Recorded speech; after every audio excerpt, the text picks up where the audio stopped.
This is In the Black, a leadership, strategy and business podcast brought to you by CPA Australia.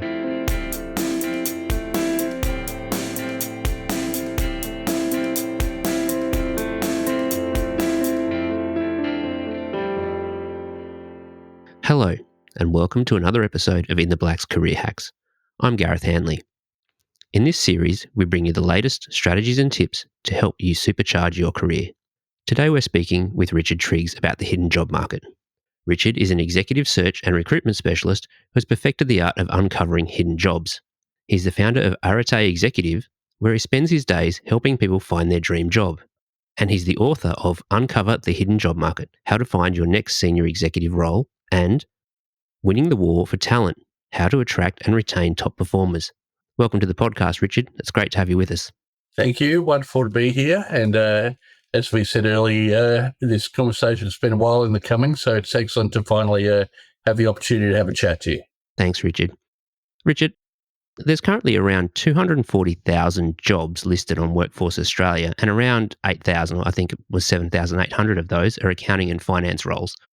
What is the size of the hidden job market in Australia, and where are these jobs hiding? When I refer to a hidden job, what I'm talking about is an employer sees somebody who can solve a problem or take away their pain, and they hire them even if there isn't a job. So probably less than 20% of the roles available are actually advertised. These are roles that are never advertised. They're never given to a recruiter. They're never in the open job market. They are simply employers being reactive and hiring top talent as it comes to their attention. So I think it's probably impossible to put a number on it, except to say that it would be, in my opinion, at least 80% of actual roles that are available at any one time. You're saying that those jobs that are advertised only account for 20% of the job market? Yes. Wow. Have these hidden jobs always been there? For sure. The example I use, the day I turned 15, I got my little CV because that was the first day you're allowed to work legally, certainly in Queensland. And I went to Westfield Indooroopilly and I walked up and down and I walked into a few different shops and I worked into Woolworths and I said, "Can I have a job, please?" And they said, "Yes, can you start tomorrow?" So nothing has really changed here. All that's changed is that one of the wonderful things about LinkedIn is that it gives you very direct access to your employers of choice. So in the past, let's say, for example, I was wanting to work for the CFO of Rio Tinto. I might have to think, who do I know that might know somebody that might know that person? Whereas now what I'm able to do is to find them directly on LinkedIn, reach out to them and send them a message saying, "Can I have 15 minutes of your time to have a chat to you?" Obviously, there's a bit more involved, which we can either talk about on this podcast or people can read my book. And so you can immediately and directly access those employers of choice that you never could before, which has sped up the process of people being able to get out there and make approaches to their employers of choice. But fundamentally, this is the way that jobs have traditionally been filled. Recruitment is a more recent phenomenon than what has been hiring practice in the past. I'm aware of the get a resume and go and knock on doors system. How would somebody find the hidden jobs using these newer tools like LinkedIn? And how long might it take someone to do this? What I suggest people do is to start to think about who are your employers of choice. And within those organizations, who is the key decision maker that would decide whether or not you were hired, and then to start a process of reaching out to them. My recommendation is that if you took an hour of your day and in that hour you identified 3 employers of choice, you reached out to them, you asked them for a meeting, and you did that every day, so that's 15 per week. That should result in 2 to 3 meetings per week. That should result, in my experience, in somebody achieving a new job within a maximum of 12 weeks. I've had people find CFO and other very senior finance roles far more quickly than that, but typically it comes down to the volume of activity that you're prepared to do. It really is a case of what I suggest. If you're interested in a finance role at Rio Tinto, you would not reach out to HR because human resources are only tactically focused on the vacancies that they currently have in front of them. So unless they have a vacancy, an open market vacancy that suits you, they probably won't give you much, if any, attention. So you're reaching out to the strategic leader, the person who has their focus on their team. Do I have people who are retiring, who are moving into other roles? Do I have special projects coming up? Do I have people that need to be terminated, et cetera, et cetera? So you're reaching out to your relevant line manager. And so in this instance, the CFO of Rio Tinto. And when you reach out to them, say to them, hi, I'm hoping you can help me, please. We love to help people. I'm hoping you can offer me some advice. People love to offer advice. I'm starting to consider my next career move. I'd love to have a chat to you about the market and where you think the right opportunities might be for me. In the first instance, can we have a 15-minute call on Zoom or Teams? So you're not asking them, do you have a job? You're saying, will you help me by offering me some advice? And whereas when I wrote my book back in 2015, I said, can I buy you a cup of coffee? Well, people don't do that anymore. And it's a big commitment to in terms of time, but most people have 15 minutes on Zoom or Teams. So can I have this meeting with you? And you start to ask them questions about their business. They will start to talk to you about their pain points, or what I say, what's keeping you awake at night? What's the pebble in your shoe? And if you can demonstrate to them that you can solve those problems for them, they will hire you. Now, of course, this is a numbers game. So what I suggest to people is they're reaching out to 3 a day. If you put your entire attention on, I must have a job at Rio Tinto, they may simply just not have a job available at that time. But if you're reaching out 3 a day, 3 a day, 3 a day, 3 a day, etc., you're getting out there, you're meeting some great people.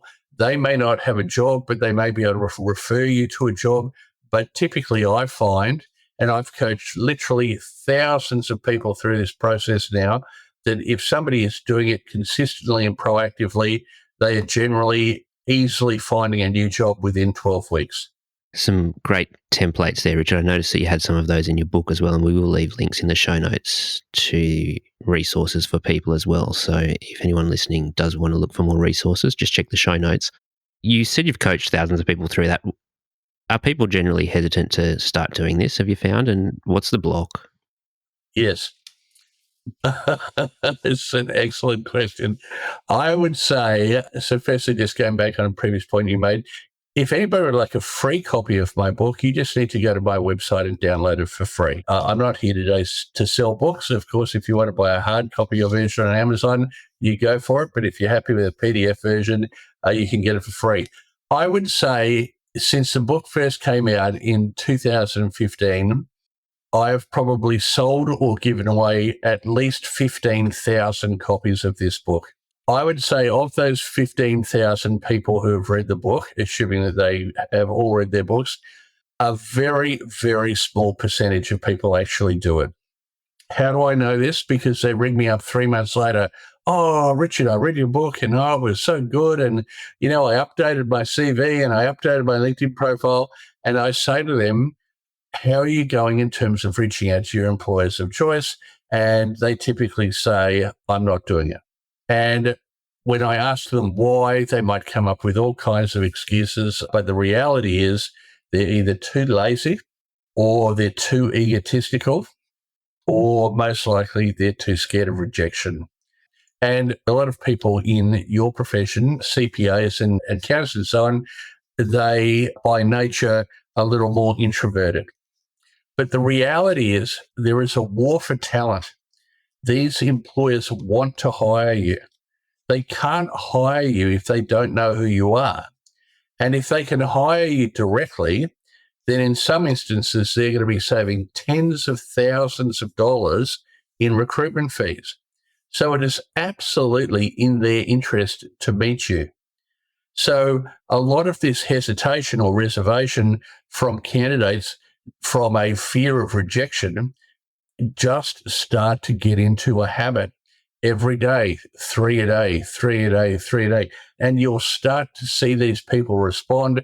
You'll start to have meetings. You'll enjoy having these meetings because apart from anything else, it's just a nice person meeting another nice person. And so it's like any new habit. It might take you a little while to find your feet and build up that resilience necessary to do it. But once you start doing it and realizing how easy it is, it becomes a fun thing to do. I was going to ask you about the skills that are required. I think you might have just gone through some of those, and personality type, maybe it's more suited to extroverted people, but introverted people maybe just need to practice. Is that right? Yeah. And if you need to, practice with a friend or practice with your partner or practice talking into the mirror. But the thing about it is that if you follow the structure, you're saying to somebody, will you help me, please?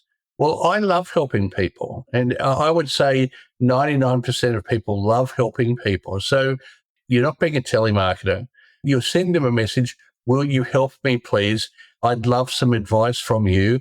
Can you give me 15 minutes of your time? It's not hard. And it doesn't require you to be the world's greatest salesperson. You're just asking for help. And that's it. Sounds like setting up the process is the most important thing.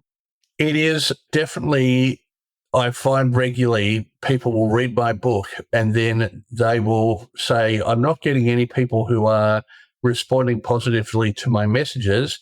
And then I ask, well, what message are you sending? And they say, I'm sending a message saying, have you got a job? There's a very clear reason for why I suggest not to do that, which we've already got into. So I think you're right. It does come, Gareth, down to getting a process right. And then the other thing is not getting paralysis by analysis, where a person might say, I want to come up with my list of 200 top employers before I start. It's just 3 a day. And then the next day, another 3. And then the next day, another 3. And what often happens is at the beginning, people will think, I don't know who my employers of choice are. Well, one of the best ways to find that out is to reach out and start to talk to these people and ask them, where do you think the right opportunities might be for me? Oh, have you considered XYZ company? Reading magazines such as the magazines that you produce with CPA, going to CPA events and talking to other members and asking their opinions. So there's many, many ways to start to build out a list of employers of choice, but don't wait until you've got a conclusive list before you start.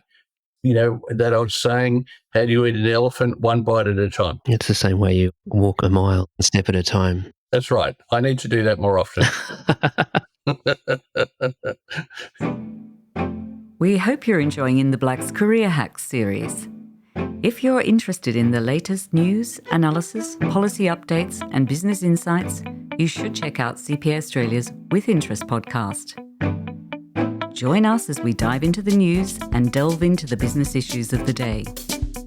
We talk to thought leaders from across the accounting, finance, strategy, economic, and business spectrum. And you get their expert opinions. Now, back to In the Black.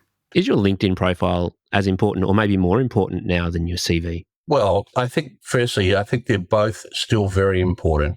If you are going through a traditional recruitment process, they will ask you for your CV. And so it's very important that you have a good CV. One of the most important things with your CV, there's a sales expression. It's called, you sell the sizzle, not the steak, right? So a lot of people have CVs that, quite frankly, are really boring. I was a management accountant for this company. I led a team of 12 and we did finance stuff. Okay. But what makes you sexy? Why are you exciting? Why do I want to interview you? It comes down to your key achievements. It might be I introduced a new ERP system, or it might be that we reduced our number of days to produce our financial reporting from 15 days post end of month to 3, or whatever it is for each of your jobs. Think back on them and think, what did I achieve there that makes me, to use a very Aussie expression, what would I hang my hat on and say, this is why I'm bloody good at my job? And that is how you sell yourself. So your CV should definitely have that information. Now, the thing about with your LinkedIn is that you can literally cut and paste that information from your CV into your LinkedIn profile. Most people's LinkedIn profiles are literally just a summary of my career history to date. Pretty boring, right? There's a marketing term, it's called zero moment of truth. So if I use the example, let's say I'm going to buy a new car, I might, before I go to the car yard and see the car, which is my first moment of truth, my zero moment of truth is all the research that I do online, the articles I read, the reviews that I look at, et cetera, et cetera. Well, in this context, your LinkedIn profile is your zero moment of your truth. If a recruiter is headhunting, they don't have your CV. They are headhunting you based on what they see on your LinkedIn profile. If a employer of choice is making a decision about whether they will meet and talk to you, often they won't have your CV. So they're making a decision based on what's on your LinkedIn profile. And then, of course, not only is your LinkedIn profile being viewed from a recruitment point of view, but all prospective future employers, employees, strategic alliance partners, suppliers, customers. Your LinkedIn profile really needs to just sell you. Why am I awesome? Why would somebody want to talk to me? And it comes down again to what are those key achievements and transferable skills that I have, which make me different and more appealing to others in the market. You still need to have a chronology of your career history. And in each job, these were my core responsibilities.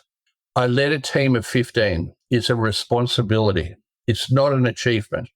I reduced staff turnover by 47% is an achievement. I was responsible for completing end-of-month financials is a responsibility. I was able to reduce that from 15 days to 3 days is an achievement. So especially for your more recent jobs, let's say within the last 10 years, depending on how ancient you are, like me being 56, under each role, you should have 3 or 4 key responsibilities, 3 or 4 key achievements.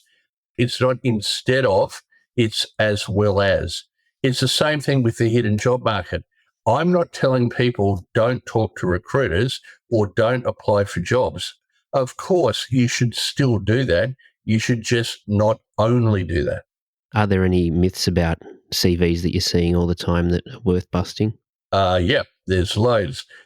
There are certain CV experts that would say you should limit your CV to 2 pages. Well, as far as I'm concerned, your CV needs to be long enough to sell you. For most people who have been a professional for at least some time, their CV is probably going to be 4 to 6 pages long. And there is nothing wrong with that. Okay, if it's 26 pages long, then maybe it's a bit long. But you have to be able to sell yourself. It's very difficult to sell yourself in 2 pages. What is true, however, is that a CV typically will probably get about 15 seconds consideration. So if I'm recruiting a CEO role, as I currently am, and I've had 197 applicants, I need to be able to see very quickly whether that CV is worthy of further consideration or they get the dreaded thanks but no thanks. So definitely on the first page of your CV, you would have your contact information, you would have your qualifications, and you would have a career summary table. And then in subsequent pages, you would go into more detail. Are there any other rules about perfect CV? Don't worry about making it look all beautiful and pretty and text boxes and all of these things. Don't get too stressed out about it must be beautifully written. 8 out of 10 is enough. All your CV has to do is to get you to the meeting. It doesn't have to be perfect. I would say 98% of people, if not 99% of people, can write a good enough CV without paying somebody to do it for them. There are excellent guides on the internet There's information in my book, but most people should be able to sit down and write a really good quality 3 to 6 page CV relatively easily. But remember to put in those key achievements. In relation to cover letters, I've been in executive recruitment now for over 20 years. I never, ever read them, ever. So unless an ad calls specifically for a covering letter, I would not bother wasting my time writing one. But of course, if the ad says we want a covering letter, then you would do one in that instance. Thanks, Richard. You also advise that people in interviews ask about problems. So it's a very similar idea to have the problems that you've solved on your LinkedIn and your CV. What I suggest in interview is that the candidate, once they've built an amount of rapport, but quite early in the piece, the candidate finds the right opportunity to ask a question. If we were doing my performance review in 12 months' time, what would I have needed to achieve in that period for you to be delighted that you employed me? And to typically try and get 3 or 4 key deliverables. So they might say, okay, well, in the first 3 months, we need to investigate and acquire a new ERP system. And then another challenge we have is our accounting team currently are very siloed from the rest of the business, and we need to build better relationships across the other teams. If you can try and find a minimum of 3 to 4 of these key deliverables, then that gives you the opportunity to use those key deliverables as what I call a hook to hang your key achievement on. You say, okay, great. Let me tell you when I've done that before. I talk about STAR stories, STAR. What was the situation? What was I tasked with? What actions did I undertake? And what were the results? But basically, what you want to understand, and I'm sure most people listening to this are both candidates and employers at the same time, is that employers want to hire people who've done it before, they've done it well, and they're motivated to do it again. So as a candidate, what you need to demonstrate is that you've done it before. You can't demonstrate unless you understand what they want. And the reality is most position descriptions are just motherhood statements. Oh, we want somebody to run the team and do it well. Hopefully they've got this kind of background, but they don't actually talk about those key deliverables. Every job has its own unique key deliverables. Even if it's the same job in the same organization, it's been recruited at 2 different times. At one point, what the person they recruited, the key deliverables in 3 years' time, the new person might be in many ways very different. And the other thing to understand, most employers are terrible at interviewing. They don't know how to interview. They don't go to interview school. That's why I've written my second book, because I'm trying to teach the employer how to be better at interviewing. But as this is a podcast aimed at candidates, by you saying to them, what do you want me to do? What would you like me to achieve? The thing about that also is that they might say something that they want you to achieve and you don't want to do that. That's a great way very early in the piece to make a decision about, am I actually interested in this job? Everybody has things that keep them up at night. They have pebbles in their shoe that need to be solved. As a candidate, it is your job to solve those. So solving those, you can't know what to solve until they tell you what needs solving. And also looking for those things to solve when you're contacting people.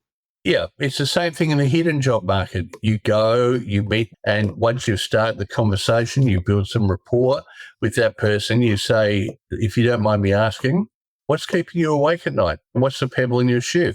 And they probably say, we've got this project or we've got this particular challenge or whatever it might be. And then if you say to them, if I can help you to solve that problem, would that be valuable? And they say, oh, Gareth, if you could help me to solve that problem, that would be absolutely amazing. And you say, excellent. Let me tell you when I've done it before. That is how you get these hidden job market opportunities, because you're getting in front of somebody. Solving problems and taking away people's pain is what they want. If you can demonstrate that through your key achievements and transferable skills, whether that's in an interview scenario or in a, can I have 15 minutes just to ask your advice about the market scenario, that is how you find these opportunities. Thank you so much, Richard. Thanks for sharing your insights into the hidden job market for us today. I think you've really pulled back the curtain on some things for our listeners. Well, I appreciate it. And certainly, once again, we've done a very quick summary of a book that I've written that you can easily access for free through our company website. Please feel free to do that. And if we can be of any further assistance to you, we'd love to hear from you. We'd love to hear your success stories. And I wish everybody all the best in their job search. Thanks, Richard. It was really great talking. And thank you for listening to In the Black Career Hacks. For more great career content, please check the show notes for links to CPA Australia and Richard's career resources. Until next time, thanks for listening. If you've enjoyed this episode, help others discover In the Black by leaving us a review and sharing this episode with colleagues, clients, or anyone else interested in leadership strategy and business. To find out more about our other podcasts, check out the show notes for this episode. And we hope you can join us again next time for another episode of In the Black.